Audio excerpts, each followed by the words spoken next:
this morning, I thought about what I would say to you in the final moments of this trial. I'd thought about it a lot. And then this morning, as I sat there around daylight, I saw across the room a book on a bookshelf. And the book drew me in. And because this is the first time I've ever been to Illinois, I hadn't really thought about the book. And the book was Edgar Lee Masters' book of poems, Spoon River Anthology. Most of us, as students, and you, members of the jury, as students, recall as students of the Illinois public school system how Edgar Lee Masters was a required reading assignment. And I thought about the point of view of Masters in that book of poems, all of them from the graveyard in Spoon River. And I thought about John Husser's and how terrible it is for us to have to sit through this trial and listen to these people bring lie after lie into this courtroom about John Husser's. John Husser's. I was a bank teller at the First National Bank of Chicago. That was my job. I liked my job. At 5 o'clock, I like to go to my favorite restaurant, Toffanetti's. It's not far, I can walk there. I ride the train to work, take a couple of buses, use public transportation, it's easy. At 5 o'clock, I left, I went to Toffanetti's with a couple of my pals. I had too much to drink. I'm 6 feet tall, I weigh 235 pounds, I've never lost a fight in my life. When I'm intoxicated, I know it. I decided I'd better leave, go walk around and sober up. And when I left, I went out into the park and I walked around. And as I tried to sober up, all of a sudden from out of nowhere came 3 white men. And they grabbed me, we wrestled, they tried to rob me. I only had $12 in my billfold because I needed the $12 to pay the fee to ride the train and ride the bus to get to and from work. I had $12. I was a fool. I should have given them the $12, but I didn't. And I fought them, and they had a knife. And if I'd known they had a knife, I would have given them the $12 and said, go on. But I was bigger than they were. They were young punks, and I could whip any of them on any day except with a knife. And they stabbed me. They got me in the heart. And I went down, and when I was down, I was bleeding. And I never felt that way in my life. And as I lay there on the ground, a good Samaritan saw me, a passerby. He called the fire department. Schwartney and Sakul, 2 emergency medical guys from the fire department. They came. They were there quickly, too. I'm still bleeding all over the place. They said, what happened? Who are you? I told them, I'm John Husser's. 3 white men attacked me, tried to rob me. They stabbed me. They loaded me up. They took me to the hospital with sirens. And I'm lying there on the gurney, headed to the hospital emergency room. And that, for the time between the park and the hospital, I realized that I could die, that I might die at any minute. And then when we hit the door at the emergency room, there were 2 police officers. And those 2 police officers, Kane and Stubbs, they asked me the same thing that Schwartney and Sakul did. And I told them, 3 white guys attacked me, tried to rob me, tried to kill me. They stabbed me. And they were writing it down on their notepads, these police officers were. They were interested in my well-being. And then when I went into the emergency room, there was a real nice nurse there named Mary Quinn. I remember seeing it on her name tag. And while I'm there in the ER, they're getting ready to bring the doctor in. Mary Quinn said to me, "What happened?" And I told her, 3 white men attacked me, tried to rob me, and stabbed me. Then Dr. Hand came in, Dr. Howard. When I saw the look on Dr. Howard's face, I knew it was trouble.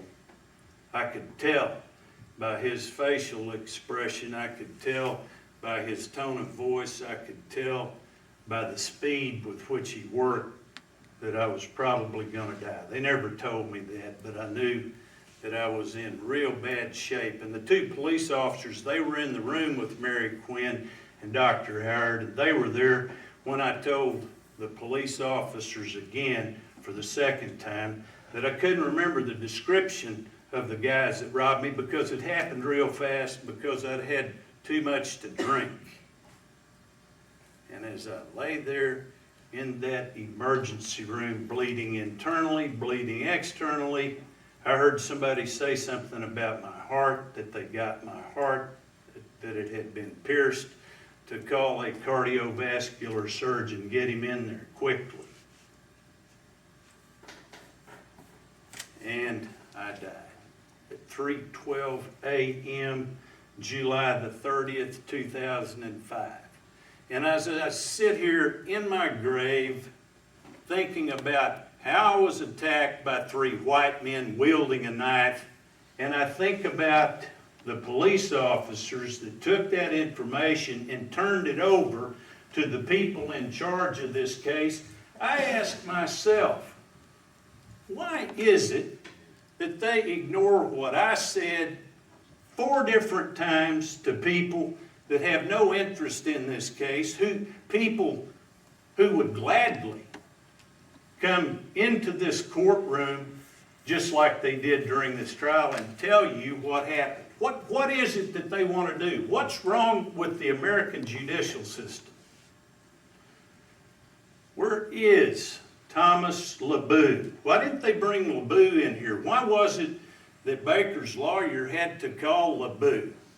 Why didn't the prosecutor call LeBeau? Iris the pillhead. I didn't see Iris when I was lying out there in the park. LeBeau saw her. LeBeau is a credible person. LeBeau told him Iris the pillhead was seen with 3 white males.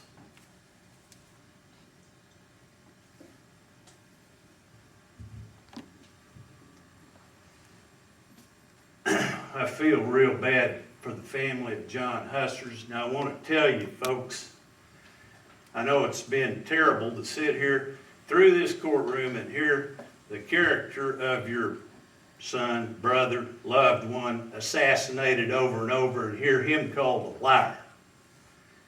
And let me tell you, when this trial is over with, I'm with you. And Larry Baker is with you. Larry Baker is an innocent man wrongfully accused of something he did not do. He's a man who had a confession coerced from him that violated every rule of interrogation. You know, we read in the paper about interrogations over in Iraq and interrogators in torture. Baker was tortured psychologically. How did this happen? How did Larry Baker come to be in this courtroom and be accused, falsely accused of a crime? How was the confession coerced from Larry Baker? How did they do it? Nobody believes that anybody in their right mind is going to confess to a murder. It doesn't happen, does it? Let us examine the facts in this case and see how it is that Larry Baker came here to be in this courtroom at this time. We have seen from the cross-examination of the detectives in this case that they were trained at the police academy in interview techniques. We have seen over and over and over that the responsibility of the interviewer is to protect the innocent. You remember when we had Detective D. Leonardi on the witness stand, and I asked him about the oath of office for all policemen, and I got the manual out because I guess D. Leonardi skipped that page when they trained him at the police academy. He should have been thrown out of the police academy for not knowing that the number one duty of a police officer, the first page of that policies and procedures manual is, it is my duty to protect the innocent. We don't focus on somebody and conduct an investigation looking only for those facts which will point to the guilt of another person. We look at all the facts before we decide who we're going to charge. That's the true theory of police investigations and interrogations. And what did D. Leonardi do? He thumbs his nose at all of the duties and policies and procedures of the department that are put there to protect innocent people. Let's review a few of them.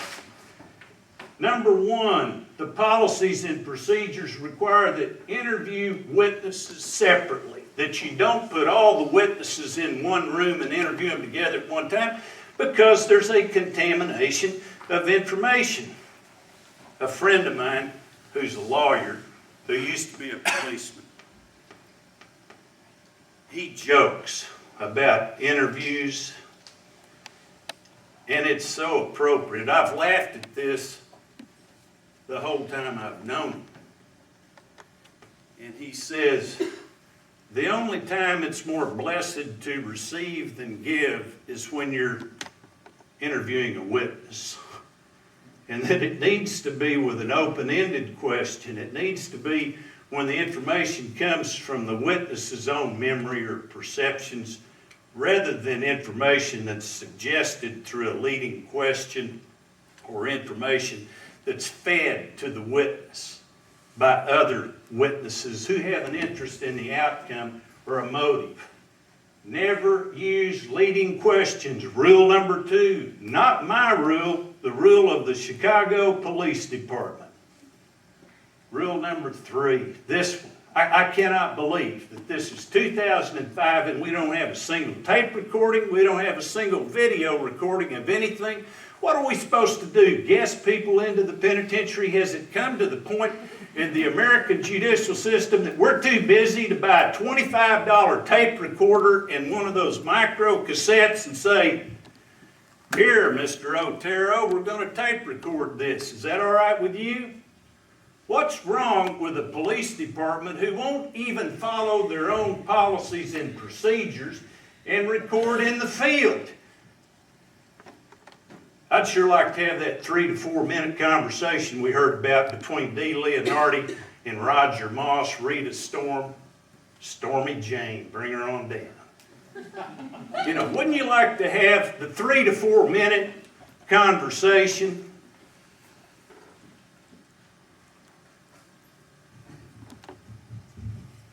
This one.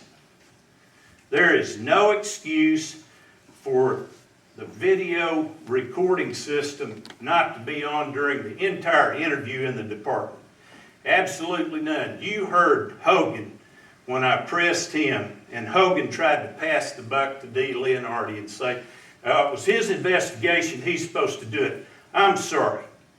You can't pass the buck when you're a policeman, and that's a policy of the department. If you're part of an investigation and somebody isn't following the policies and procedures, you heard them tell you, Internal Affairs is going to come after them and there will be disciplinary measures instituted. So what is it? Is it a cover-up? Is it sloppy police work? Is it just a lazy investigation where nobody wants any record of what was said at 6:15 in the night of August the 8th at the police department? We know they didn't follow the policies and procedures. We know that at the police department were Larry. We know Jesus was there. We know Detective Hogan, Detective McGrill. We know Roger Moss and D. Leonardi. There in the policies and procedures, and you heard the detectives from their own mouths admit, yeah, that's a contaminated interview. This is contaminated evidence. It's unreliable. Well, what are we doing here? Why is this prosecutor maintaining he wants a death penalty against Larry? What is it? When are we going to stop this? We've got no videotape, no audio tape, no separation of the witnesses. Nobody even mentions Tony LeBeau and Iris the Pillhead when they're at the police department at 6:15. Where's Iris the Pillhead? Go round up Iris. Let's bring her in there and give her the 3rd degree. Take the drugs away from her for about 30 days, and I'll guarantee you Iris will tell them everything they want to know. But where is she? Why didn't they go get Iris? People will lie for money. Remember when I got one of them, I think it was McGrill, to admit, yeah, people lie for money. What about the reward? This is in evidence. Had to fight like a tiger to get in, and thank you, Your Honor, for letting me put this in.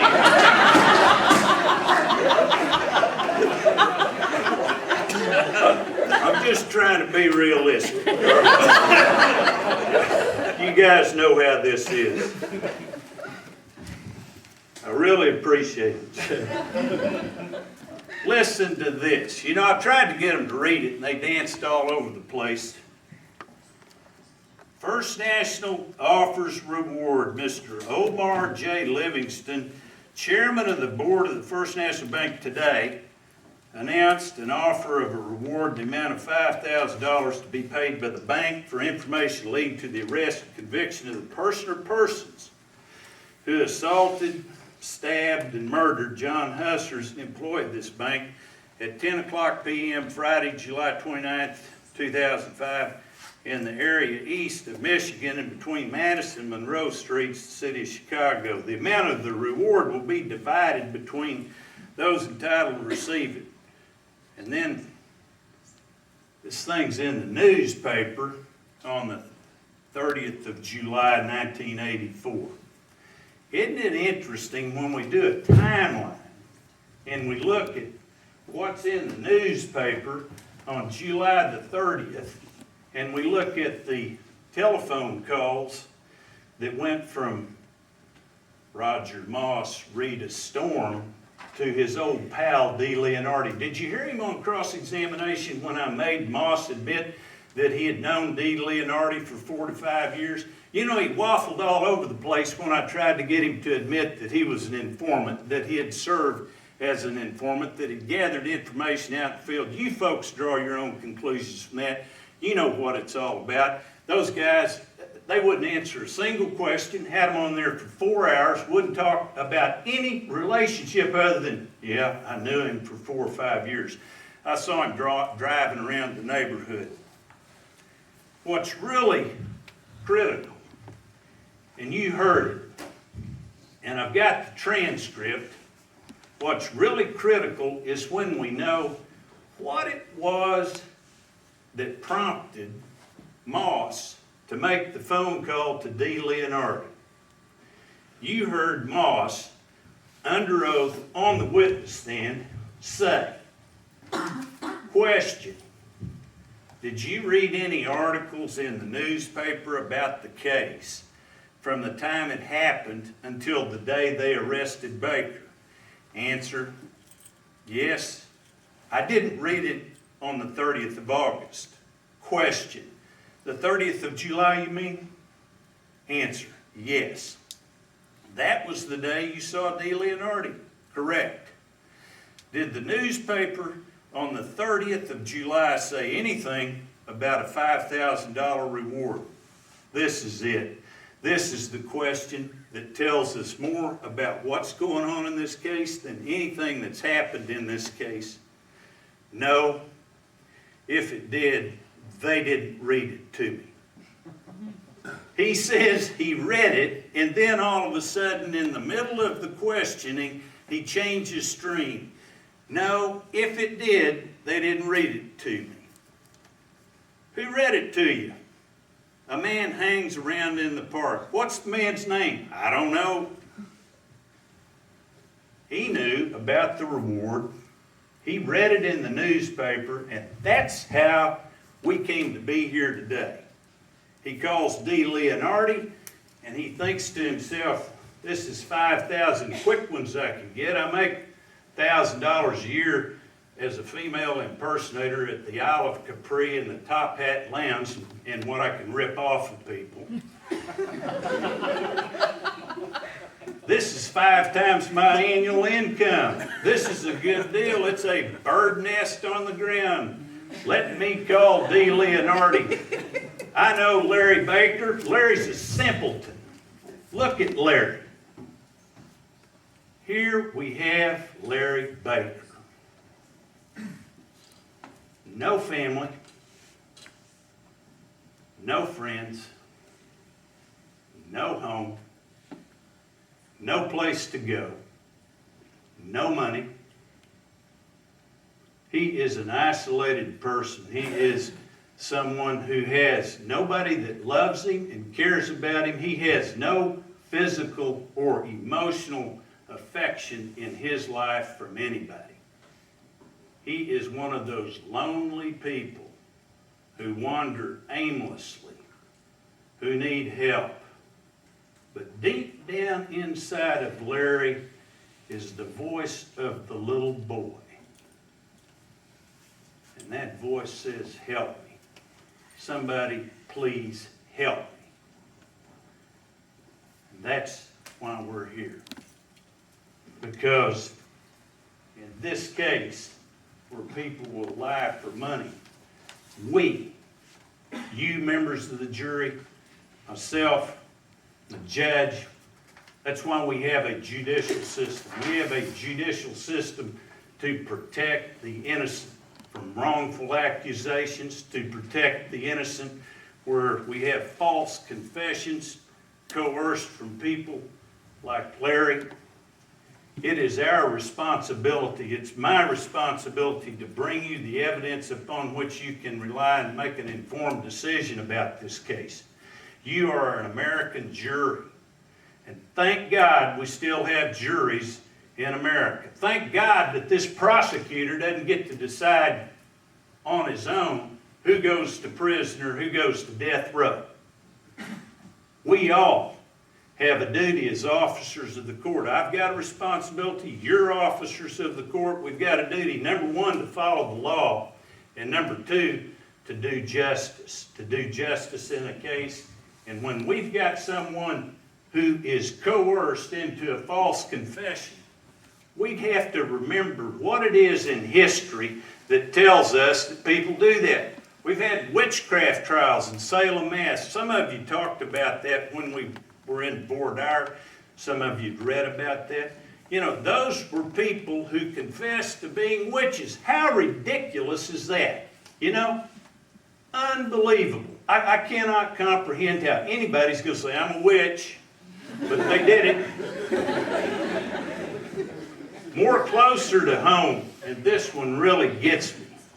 You remember when I had Detective McGreal up there, and I grilled him, and he knew prisoners of war in Korea who had confessed to war crimes. And while he was in the military, he was acquainted with people who were prisoners of war in Korea. It happened. It happened in Vietnam. You heard the younger patrolman, Stubbs, talk about being a POW himself in Vietnam. It happened in Vietnam, it happened in Korea, and it happened down in Oklahoma, where I'm from, in a place called Ada, Oklahoma. Some of you on board here talked about, you read the book, The Innocent Man, about how Ron Williamson gave a dream confession. It happens. Let's look at this case, and let's look at what we've got when the interview begins. We've got Larry. He's lonely, unloved, no family, no friends. He's helpless. He's psychologically weak because he's rejected. His only friends in the world, Otero and Moss, are telling him, plead guilty. You'll get some time in a mental institution. They'll be nice to you, Larry. Go ahead and plead guilty. And then you saw the letters that Otero wrote to him after he'd signed the statement and after he had told the police, yes, I was involved in killing John Hussars. That just made me sick, the whole thing. I thought about, remember when we first heard the story of Robinson Crusoe, shipwrecked. He's on the island for 26 years. He's doing pretty well, but he hadn't seen another human. And then one day, he sees in the sand on the beach a footprint. And that footprint is a good example of circumstantial evidence. When you see a human footprint, you know it's a human being. It's not a monkey. It's not a tiger, a lion, an alligator, a shark. You know it's a human that put the footprint. And the law has a special place for this type of evidence. The footprint in Robinson Crusoe was circumstantial evidence that there was another human on the island with him. The judge has told you in the jury instructions that where more than one inference can be made, that the law requires you to find that inference consistent with innocence. So when we're dealing with circumstantial evidence in this case, as we must, the law requires us to find those inferences consistent with innocence. What do we have here that is circumstantial? You heard on cross-examination when I made the officers admit that anytime you take a statement from someone, anytime you take what you believe is a confession from a suspect, you must compare it to the evidence in the case. We don't take anybody's word for it because people sometimes confess to things they don't do, like in Korea, witchcraft, Vietnam.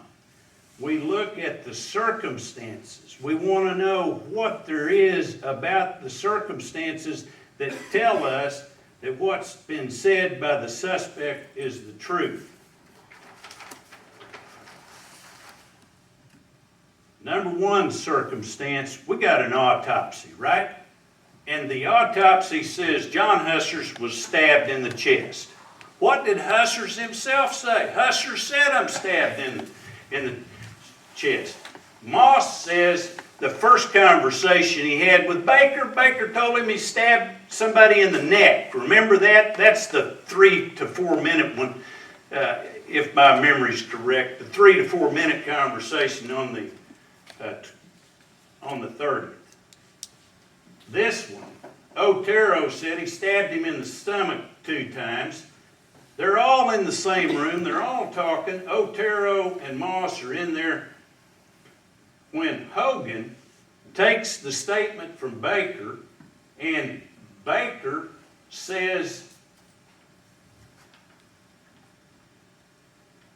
Hussars offered him a cigarette. Remember that?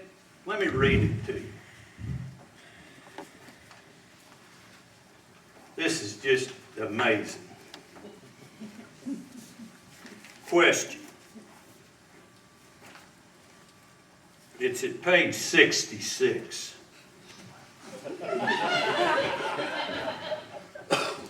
Down on the second column, down at the bottom of the page.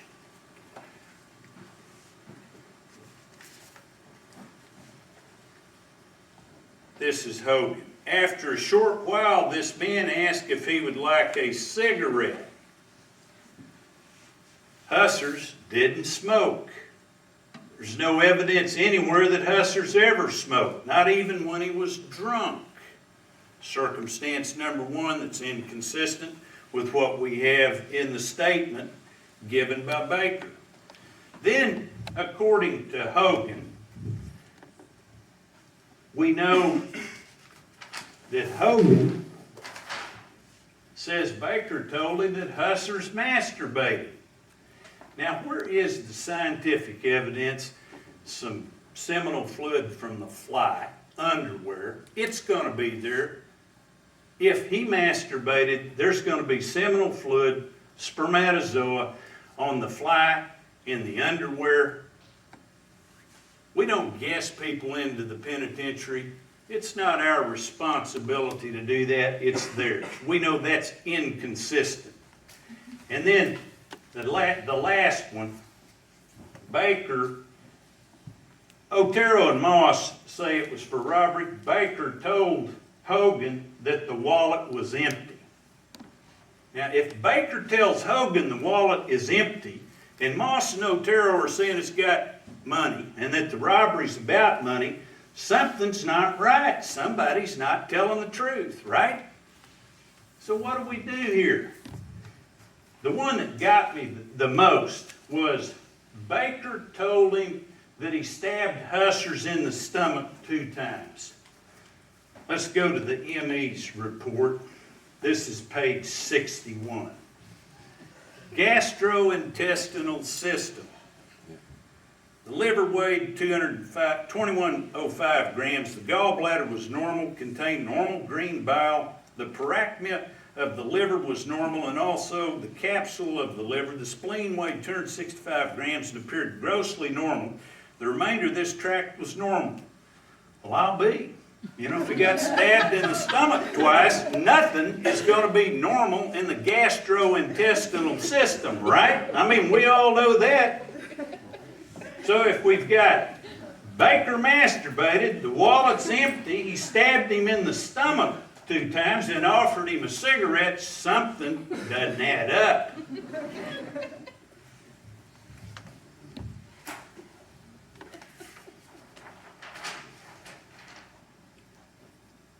Folks, I want to do something here.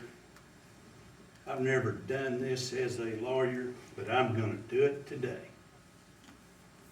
We need to send a message to this prosecutor.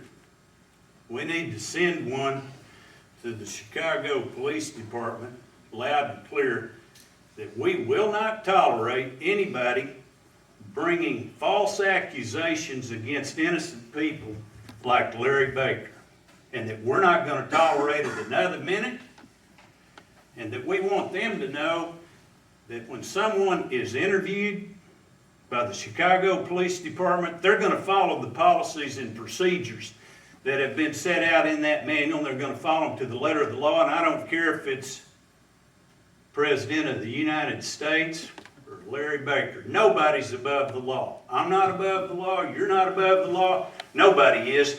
This police department takes the law in their own hands, and I want to think about a way to do this. I am asking you, as jurors, to go back to that monument in the park where Hussers died. The monument erected as a monument to great moments in American history. And I want everybody to know that when John Hussers died, that monument is going to stand for a great moment in American history where an American jury in this courtroom stood up to the Chicago Police Department and to the prosecutors and said, we have had enough. There will be no more innocent people sent to death row out of this courthouse, not forever, not ever again, and you can do it. Nobody can tell you what to do. I can't tell you what to do. The prosecutor can't tell you what to do. These police officers can't tell you what to do. Nobody. But I suggest that in this case, that if you will find Larry Baker not guilty right here in the courtroom, without even going out to deliberate, just stand up and tell them, we don't need to deliberate. We're going to acquit Larry Baker right here in this courtroom to send you a message that we're not going to tolerate that. That's for you to decide, for you to do if you want to do it. But I guarantee you, if you do it, they'll hear the message loud and clear. And I promise you that you will be protecting yourselves, you'll be protecting me, and most of all, you'll be protecting those people who have no money, no family, no friends, no political power, no connection with anybody. I want to thank you for allowing me to come here and talk to you. I ask you to do justice, find Larry Baker not guilty.